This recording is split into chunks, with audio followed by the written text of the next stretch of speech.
Assalamualaikum warahmatullahi wabarakatuh.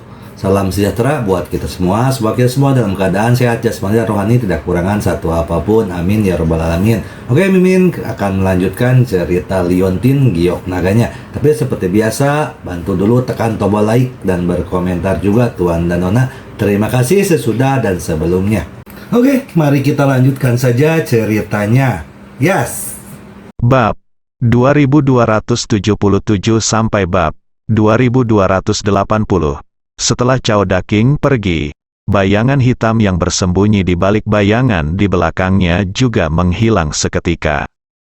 Baru setelah sosok itu menghilang, Ye Chong mengalihkan pandangannya kembali. Saat ini, kam keluarga Qi sedang berantakan. Awalnya ada lebih dari selusin orang di keluarga Qi, tetapi sekarang lebih dari setengahnya meninggal.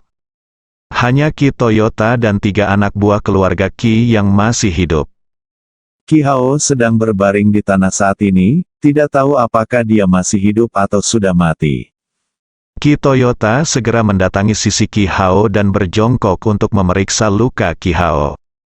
Pada saat ini, Qi Hao sepertinya bernapas lebih banyak dan menghirup lebih sedikit udara, dan dia tampak seperti akan mati. Qi Toyota terkejut. Hauer, apa kabar?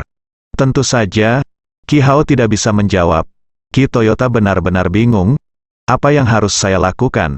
Apa yang harus saya lakukan? Melihat Qi Hao dipukuli dengan sangat parah, Nelia juga menggelengkan kepalanya dan berkata, "Ini terlalu menyedihkan, andai saja Pangeran Tampan saya ada di sini. Mungkin kita bisa menyelamatkan orang ini." Ye Chong menyentuh hidungnya, lalu berkata kepada Qi Toyota, "Biarkan aku memeriksanya." Qi Toyota memandang Ye Chong dengan ragu, "Bisakah kamu menyembuhkannya?" Nelia juga tidak mempercayainya. Ye Chong bisa menyembuhkannya, tapi Ye Chong, seorang hooligan kecil, selain mengintip orang lain yang sedang mandi, apa lagi yang bisa dia lakukan? Dia berkata kepada Ye Chong, "Jangan memperlakukan orang secara membabi buta. Bagaimana jika kamu memperlakukan orang sampai mati, dengan sedikit kemampuanmu? Apakah kamu masih bisa merawat pasien?" Ye Chong juga mengabaikan Nelia dan Qi Fengtian, tetapi berjongkok di samping Qi Hao. Meskipun dia tidak memiliki kesan yang baik terhadap Qi Hao, bagaimanapun juga, Qi Hao, baik disengaja atau tidak, menyelamatkan dirinya dan Nelia dari bawah ular besar. Ye Chong tidak suka berutang budi kepada orang lain, jadi dia mengambil kesempatan ini untuk membalas budi. Setelah itu, Ye Chong pertama-tama mengeluarkan 2 pil dari senjata ajaib luar angkasa dan memasukkannya ke dalam mulut Qi Hao. Kedua pil ini adalah 9 pil pengembalian hebat, pil yang dapat menyelamatkan nyawa di saat-saat kritis. Bagi Ye Chong, menyempurnakan ramuan ini sangat sederhana, dan seperti kacang jeli saat digunakan. Namun, di dunia di mana obat mujarab langka, sangat jarang memiliki obat mujarab terbaik. Untungnya, Qi Toyota tidak mempedulikan detail ini sekarang. Jika dia tahu bahwa apa yang diberikan Ye Chong kepada Qi Hao adalah pil pengembalian besar 9 matahari, dan dia makan 2 pil sekaligus, rahangnya mungkin akan terjatuh. Nelia memperhatikan tindakan Ye Chong dari samping. Dia sama sekali tidak mempercayai Ye Chong, dan berkata dalam hatinya, "Bajingan kecil ini benar-benar dapat membuat masalah bagi dirinya sendiri, tapi saya tidak percaya bahwa dia benar-benar dapat menyembuhkan penyakit dan menyelamatkan orang. Jika dia menyembuhkan orang sampai mati, aku akan mendapat masalah juga." Nelia berpikir dengan benar. Memikirkan cara untuk melarikan diri. Saat ini, Ye Chong mengeluarkan sekotak jarum perak. Kemudian, dia mulai menerapkan akupuntur pada tubuh Qi Hao. Meskipun Ye Chong tidak lagi memiliki energi aslinya, teknik akupuntur masih ada. Dan ketika Nelia melihat Ye Chong dan mengeluarkan jarum-jarum ini, dia tercengang. Dia diam-diam melihat jarum perak yang dia sembunyikan dengan hati-hati di pelukannya. Jarum perak ini persis sama dengan kotak jarum perak yang digunakan Ye Chong. Dengan kata lain, jarum perak ini milik Ye Chong. Baru pada saat itulah Nelia menyadari bahwa pangeran tampannya sebenarnya adalah gangster kecil ini. Ini seperti seorang gadis kecil yang mimpinya sebagai putri hancur, atau seorang anak kecil yang mengetahui bahwa Sinterklas itu palsu. Saat ini, pikiran Nelia menjadi kosong. Bagaimana bajingan ini bisa menjadi pangeran tampanku? Nelia tidak percaya. Sementara Nelia berpikir, Ye Chong sudah menusukkan jarum ke seluruh tubuh Qi Hao. Apa yang dia masukkan ke dalam tubuh Qi Hao adalah 99 dan 81 jarum penguat yang tak terbatas. Setelah sekitar 10 menit, napas Qi Hao akhirnya stabil. Kemudian, Ye Chong mencabut jarumnya satu persatu. Ye Chong tidak punya energi sekarang, dan setelah melakukan semua ini, dia kelelahan dan berkeringat banyak. Namun, nyawa Qi Hao akhirnya terselamatkan. Qi Toyota merasa sangat gembira saat melihat Qi Hao selamat. Tanpa mengucapkan terima kasih, dia berjongkok dan membawa Qi Hao ke dalam tenda. Ye Chong terlalu malas untuk peduli. Tentu saja dia tidak menginginkan ucapan terima kasih dari Qi Toyota. Sekarang bantuannya telah terbayar, dan kita tidak akan berhutang apapun satu sama lain di masa depan. Setelah itu, Ye Chong berdiri dan bersiap kembali ke tendanya untuk tidur. Kali ini, Nelia datang dan mengeluarkan jarum perak yang tertinggal di tubuhnya. "Apakah ini benar-benar milikmu?" tanya Nelia. Ye Chong menyentuh hidungnya, mengangguk, dan berkata, "Ya. Apakah kamu menyelamatkanku?" Nelia bertanya. Ye Chong mengangguk lagi. Dia berkata, "Aku pergi ke lubang pohon dan kebetulan melihatmu terluka parah, jadi aku menyelamatkanmu." Ye Chong berkata dengan ringan, lalu berbalik dan kembali ke kamar, meninggalkan Nelia yang terkejut. Saat ini, ekspresi Nelia sangat rumit. Pangeran tampan yang sudah lama dia pikirkan ternyata adalah hooligan kecil yang dia benci. Ini sungguh ironis, memikirkan hal ini, Nelia tidak tahu harus senang atau sedih. Sisa malam itu dihabiskan dalam ketegangan dan keheningan. Keluarga Qi hampir mati, dan 3 pria lainnya dengan gugup menjaga tenda Qi Fengtian dan Qi Hao. 1 jam kemudian, Qi Hao bangun. Qi Toyota merasa lega saat melihat Qi Hao terbangun. Qi Hao tidak bisa mati sekarang, tetapi kekuatan internalnya sangat rusak. Faktanya, ini karena Ye Chong tidak memiliki kultivasi sekarang. Jika Ye Chong berada di masa jayanya, Qi Hao bisa kembali normal. Namun, Qi Hao tidak mati, yang merupakan berkah di antara kemalangan. Qi Toyota menghela nafas. "Saya tidak menyangka keterampilan medis orang Siberia Timur cukup kuat." Pada saat ini, Qi Hao tiba-tiba berkata, "Bukan karena keterampilan medisnya begitu bagus, tapi dia memberi saya 2 pil obat." Qi Hao sengaja merendahkan suaranya. Dia baru saja linglung dan sudah bisa merasakan apa yang dia makan. "Apa?" Qi Toyota memandang Qi Hao dengan rasa ingin tahu, bertanya-tanya apa maksud Qi Hao. Qi Hao berbisik, "Pil pengembalian hebat 9 yang." Kata-kata ini seperti guntur di telinga Qi Fengtao. Qi Toyota segera mengerti maksudnya. Pil pengembalian hebat Jiuyang adalah pil yang sangat berharga dan berkualitas tinggi. Bahkan di dunia keluarga tersembunyi, hal ini sangat jarang terjadi. Diperkirakan 5 keluarga teratas mungkin hanya memiliki sedikit, dan semuanya digunakan untuk menyelamatkan nyawa. Dan bocah dari Siberia Timur ini memberi Qi Hao 2 pil segera setelah dia bergerak. Sejujurnya, hidup Qi Hao tidak sebanding dengan pil.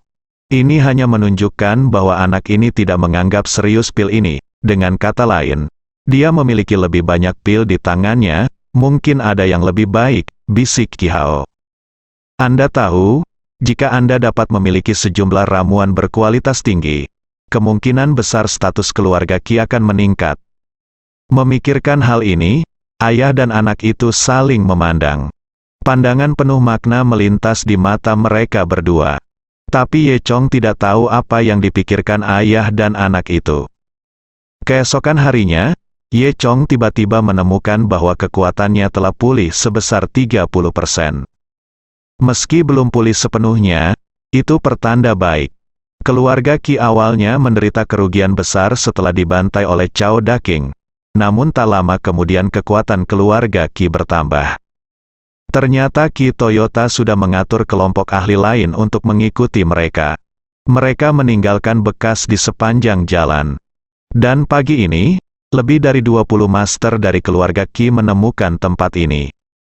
Dengan tambahan orang-orang ini, keluarga Qi dapat dikatakan telah mengeluarkan semua yang lama dan mengeluarkan semua yang terbaik.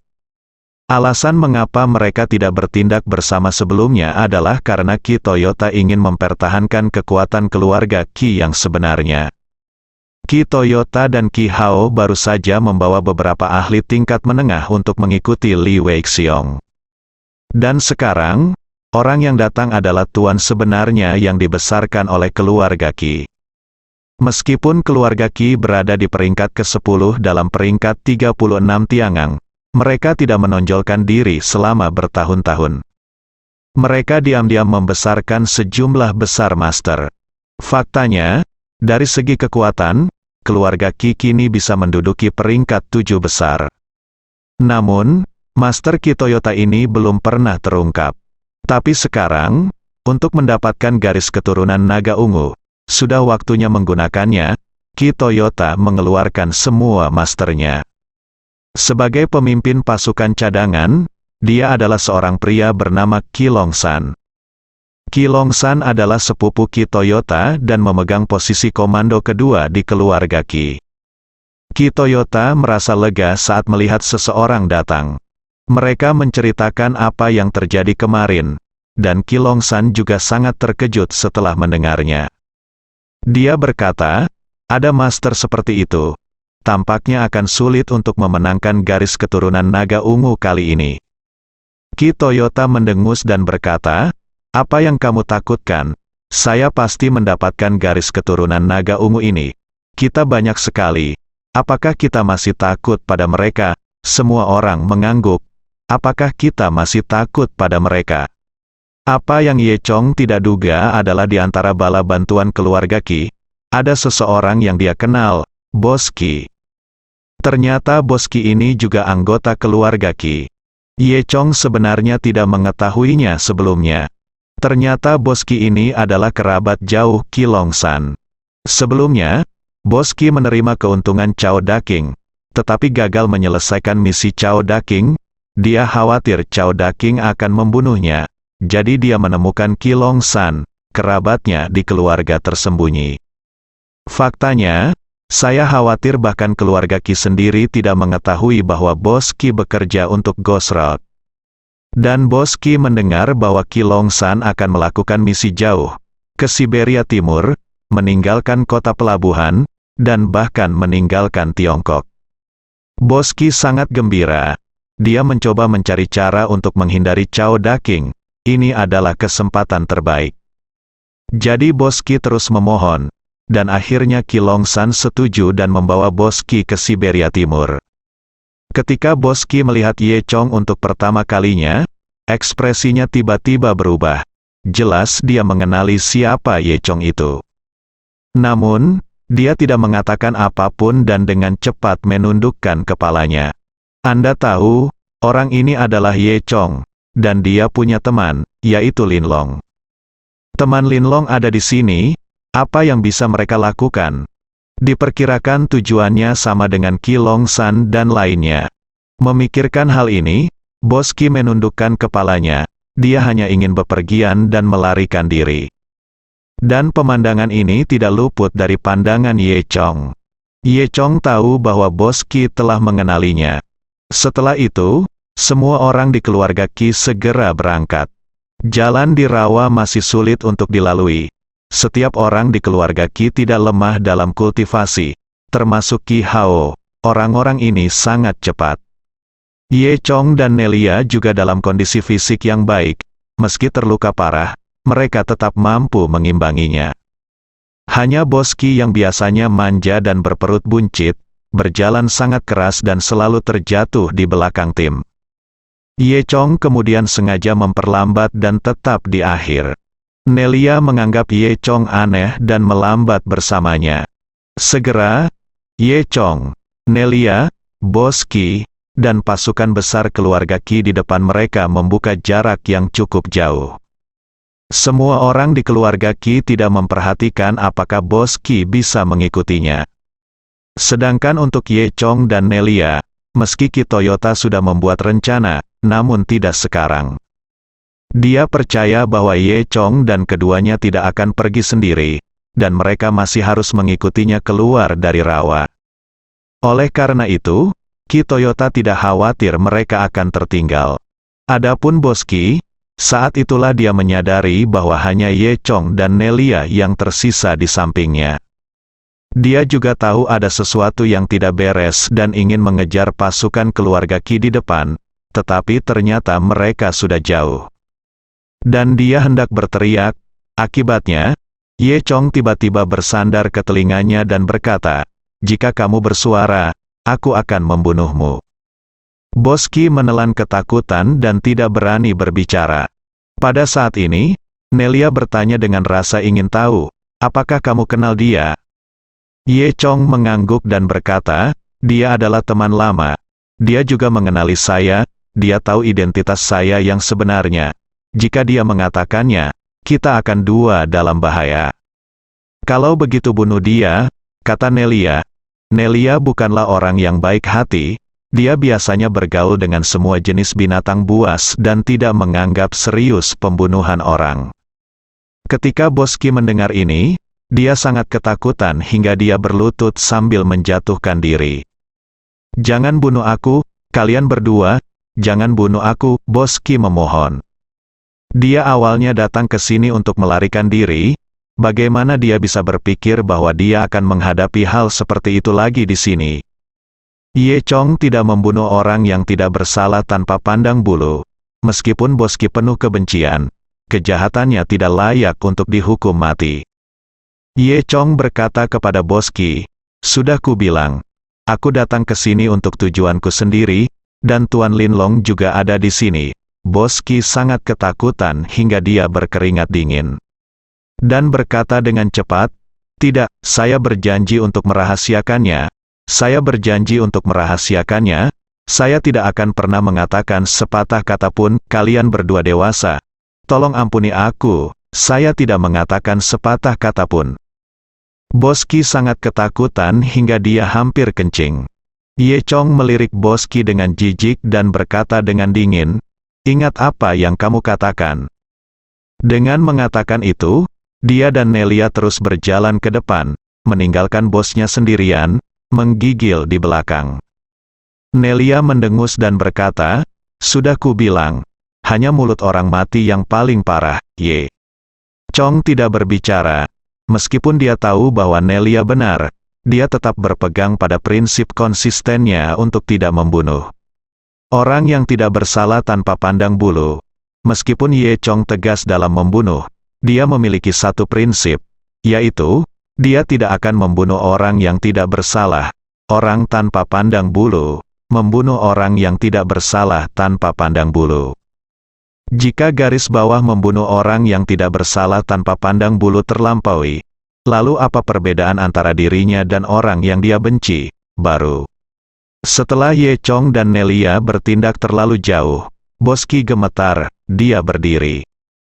Kakinya gemetar, dia hanya menghela nafas lega ketika dia tiba-tiba mendengar gelembung menggelegak di lumpur rawa di sebelahnya, seolah-olah ada sesuatu yang akan keluar. Bos Qi sangat ketakutan sehingga dia mempercepat langkahnya, dan melarikan diri. Selain keluarga Qi, keluarga Gong, keluarga Chen, biksu Siberia, dan hantu semuanya telah berkeliaran di hutan rawa selama beberapa hari. Mereka melakukan perjalanan hampir kemanapun di rawa besar, tetapi tidak menemukan jejak garis keturunan naga ungu. Bahkan Ye Chong sekarang bahkan meragukan apakah Raja Naga Laut Cina Timur melakukan kesalahan. Mungkin Raja Naga Laut Cina Timur sendirilah yang sebenarnya hanya menderita sembelit. Pada sore hari ini, matahari cerah dan tipis. jumlah pohon di rawa jauh lebih sedikit dibandingkan di hutan perawan di sekitarnya, dan sedikit sinar matahari bisa masuk dengan samar. Bahkan melalui rindangnya pepohonan, Anda bisa melihat langit biru dan awan putih. Sinar matahari menyinari tanah melalui celah-celah berbintik-bintik di dahan, membentuk pilar-pilar cahaya yang indah. Meski cuacanya bagus, semua orang hampir putus asa. Tiba-tiba tanah berguncang, seperti sedang terjadi gempa bumi. Semua orang di Everglades merasakan pemandangan ini. Kemudian, di tengah rawa, seberkas cahaya ungu melesat langsung ke langit, seolah-olah ada naga raksasa yang sedang naik, seolah hendak membuat lubang di langit.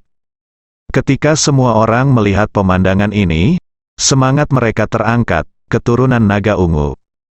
Garis keturunan naga ungu akhirnya lahir, pantas saja mereka tidak bisa menemukan jejak apapun setelah sekian hari. Ternyata garis keturunan naga ungu baru saja lahir. Ketika mereka melihat penglihatan ini terjadi, semua orang bergegas menuju pancaran cahaya ungu tanpa mengucapkan sepatah kata pun. Yang pertama tiba adalah keluarga Qi, yang paling dekat. Ye Chong juga mengikuti keluarga Qi ke sini. Dia menemukan bahwa di mana pilar cahaya ungu itu awalnya, terdapat rawa besar. Rawa ini berbentuk bulat, berdiameter sekitar 1 kilometer, dan seluruhnya tertutup lumpur berwarna coklat tua. Dan di tengah rawa tersebut terdapat sebidang tanah padat, seperti pulau kecil, dengan hanya tumbuh satu pohon di atasnya. Pohon ini sangat besar sehingga diperkirakan berumur ribuan tahun. Batang pohonnya saja perlu dikelilingi oleh 30 orang. Pepohonannya menjulang tinggi, dahan dan dedaunannya rimbun, serta tajuk-tajuk pohonnya seperti atap rumah. Dan cahaya ungu itu melesat ke langit dari dahan yang lebat. Pohon besar itu dikelilingi lapisan cahaya ungu. Ikan sturgeon berkepala harimau dan makhluk lain di dalam lumpur juga dikejutkan oleh cahaya ungu, dan mereka semua menjulurkan kepala dan menatap dengan mata besar. Melihat cahaya ungu ini, semua orang tahu bahwa ini adalah tujuan akhir. Qi Toyota sangat bersemangat sehingga dia akan memimpin semua orang maju. Tiba-tiba keluarga Gong muncul, wajah dingin Gong Qianhe yang awalnya sedikit berubah saat dia melihat cahaya ungu. Di sebelahnya, berdiri Gong Qingjiang dari keluarga Gong. Ketika Gong Qingjiang melihat Qi Toyota, dia mencibir dan berkata, "Tuan Qi, saya tidak menyangka bahwa Anda adalah orang pertama yang tiba dengan kecepatan secepat itu. Sekarang saatnya untuk putus." Qi Toyota kehilangan kesopanannya yang biasa dan hanya mencibir, "Kecepatan keluarga Gong Anda tidak buruk." Pada saat ini, Gong Qianhe melihat Nelia dan sedikit terkejut.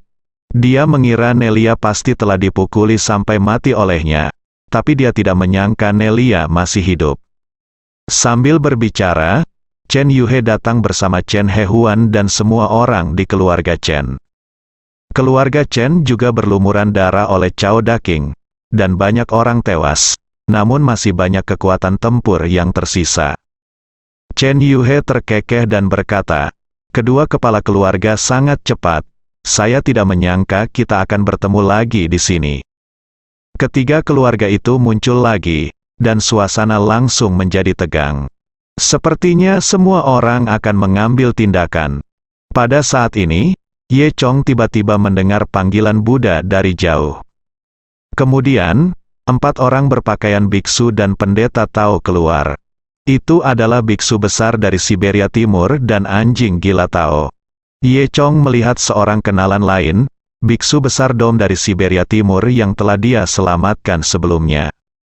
Dom tidak melihat Ye Chong, tetapi dia menemukan Chen Hehuan yang telah melukainya, dan percikan mematikan segera muncul di matanya. Tapi Chen Hehuan hanya mendengus dan tidak peduli. Beberapa orang lainnya tidak memperhatikan orang-orang di sekitarnya. Penganut Tao anjing gila berkata kepada Dalba di sebelahnya, "Beku yang hebat, lihat, pasti ada garis keturunan naga ungu di sana." Pada saat ini, Nelia melihat garis keturunan naga ungu dan merasa sedikit cemas. Dia tidak menyangka akan ada begitu banyak musuh yang muncul sekarang. Semuanya menginginkan darah naga ungu. Lebih penting lagi, kekuatannya saat ini belum pulih, dan hampir mustahil untuk memperjuangkannya. Biksu Bao, Chen Yuhe memarahi. Kamu juga ingin datang dan merebut harta karun itu? Keluar dari sini, atau aku akan membunuhmu. Dalam beberapa hari terakhir, beberapa kekuatan besar di Rawa telah saling bertarung. Kami telah bertemu satu sama lain dan saling menguji. Dalba hanya menyebut nama Buddha. Dia mengetahui kedalaman Taoisme Chen Yuhe dan tidak menganggap serius Chen Yuhe. Faktanya, Dalba tidak meremehkan orang-orang di sini. Hanya ada satu orang yang bisa menjadi ancaman baginya di rawa besar ini. Dan orang ini segera muncul, dan semua orang hanya mendengar ledakan tawa yang suram. Kemudian, seseorang keluar dari hutan. Itu adalah Cao Daking. Mata Cao Daking menatap sinar ungu, dan matanya bersinar. Bagus sekali, barang ini milikku. Jika kamu tidak ingin mati, keluar dari sini, kata Cao Daking. Meskipun semua orang tahu betapa kuatnya Cao Daking, saat ini, tidak ada yang mendengarkan Cao Daking. Sekarang saatnya bertarung sampai mati. Siapa yang akan menyerah? Ye Chong melihat dengan hati-hati. Dia hanya melihat Cao Daking. Tapi dia tidak memperhatikan orang lain yang mengikuti Cao Daking. Entah di mana disembunyikannya. Pada saat ini, di tengah rawa besar Siberia Timur, beberapa kekuatan akhirnya berkumpul, dan perang akan segera dimulai. Meskipun Cao Daking hanya satu orang, ketika dia muncul, pencegahan yang dia ciptakan jauh lebih tinggi daripada jumlah orang lain. Semua orang kaget saat melihat Cao Daking muncul. Tapi saat ini, tentu saja tidak ada yang akan menyerah. Dan Cao Daking jelas menganggap garis keturunan naga ungu di pohon besar itu sebagai miliknya. Jadi dia tidak terburu-buru untuk mendapatkan garis keturunan naga ungu, tapi melihat orang-orang di sekitarnya. Cao Daking melihat bahwa ancamannya tidak ada gunanya. Jadi dia terkekeh, oke, karena kamu tidak ingin pergi, maka baiklah, aku akan mengirimmu ke jalan bersama, aku akan membunuh kalian semua dulu, lalu aku akan mengambil ini darah naga ungu. Dari nada santai Cao Daking, semua orang mendengar ancaman yang tidak bisa dijelaskan. Setelah mendengar kata-kata Cao Daking, semua orang segera menjadi gugup dan semua orang mengambil sikap bertahan. Dan Cao Daking seperti seekor kucing tua yang berdiri di antara tikus. Dia sedang mencari, tikus mana yang harus dibunuh terlebih dahulu. Dan ketika Cao Daking melihat sekeliling, dia tiba-tiba menemukan seseorang, bersembunyi dan bersembunyi. Itu tidak lain adalah Boski. Cao Daking benar-benar tidak menyangka dia akan bertemu Boski di sini. Dia tidak membunuh Ki Bos sebelumnya, tapi dia terlalu malas untuk melakukannya. Cao Daking kesal saat melihat sampah semacam ini. Dan sekarang, bahkan Boski akan muncul di rawa dan bersaing dengannya untuk mendapatkan garis keturunan naga ungu. Dalam hal ini, dia siap menjadi orang pertama yang mengambil tindakan bosnya. Faktanya, saat Boski melihat Cao Daking untuk pertama kalinya, dia tercengang. Alasan mengapa dia bersusah payah mengikuti keluarga Qi ke Siberia Timur adalah untuk menghindari Cao Daking. Yang tidak saya duga adalah saya bertemu Cao Daking di sini. Bagaimana cara menggambarkan hal ini? Saya hanya bisa mengatakan bahwa saya tidak beruntung selama 8 kehidupan. Boski mengelak dan berusaha menghindari Cao Daking. Tanpa diduga, dia menyembunyikan sesuatu, dan Cao Daking kebetulan melihatnya. Dan Cao Daking sangat marah saat melihat Boski. Tiba-tiba, Cao Daking berubah menjadi bayangan hitam dan melintas di depan Boski. Kemudian, dia meraih leher Boski, berkedip lagi, dan kembali ke posisi semula. Cao Daking sangat cepat sehingga kebanyakan orang tidak bereaksi. Bahkan Qi Hao dan Qi Toyota, pada saat mereka bereaksi, Cao Daking telah menangkap Boski dan kembali ke tempat semula. Semua orang takjub saat melihat kekuatan mengerikan Cao Daking. Ye Chong berdiri di kejauhan, sedikit mengernyit. Terakhir kali mereka bertarung, dia tahu bahwa Cao Daking sangat kuat. Namun di luar dugaan, sepertinya dia masih meremehkan kemampuan Cao Daking. Sepertinya saya bisa lolos terakhir kali karena banyak keberuntungan. Cao Daking meraih Boski dan berkata dengan suara dingin, "Kamu babi gemuk, kamu telah melakukan perjalanan ribuan mil untuk datang ke sini untuk mati. Oke, aku akan mengirimmu untuk mati." Saat dia mengatakan itu, Cao Daking mulai bertahan ke tangannya, peningkatan kekuatan. Faktanya, jika Cao Daking ingin membunuh Boski, itu akan lebih mudah daripada meremas seekor semut sampai mati. Namun, Cao Daking sepertinya suka bermain-main dengan musuh-musuh ini. Dia menggunakan sedikit kekuatan di tangannya, seolah dia ingin Boski merasakan kengerian kematian sepenuhnya sebelum dia mati. Boski segera merasa sesak napas, tubuhnya yang gemuk berputar-putar, dan wajahnya semakin merah. Pada saat ini, Boski benar-benar ketakutan dan berkata dengan cepat, "Tidak Tuan, jangan bunuh saya punya informasi untuk diberitahukan kepada Anda." Mendengar ini, Ye Chong tiba-tiba merasakan firasat buruk. Cao Daking mencibir, "Lelucon apa? Dasar babi gendut? Informasi apa yang saya perlukan?" Boski dengan cepat berkata, "Ye Chong ada di sini, dia adalah teman Lin Long. Lin Long pasti ada di sebelahnya." Mendengar ini, Cao Daking tertegun dan mengendurkan tangannya. Dia menatap Boski dengan tajam dan bertanya, "Apa yang kamu katakan?" Faktanya, kegagalan Boski pada akhirnya karena keberadaan Ye Chong dan Lin Long. Oleh karena itu, Boski juga tahu bahwa Cao Daking menganggap Lin Long sebagai musuhnya. Namun, yang tidak diketahui Boski adalah Cao Daking mengira dia telah membunuh Ye Chong. Ketika Ye Chong mendengar ini, dia diam-diam berpikir, "Tidak."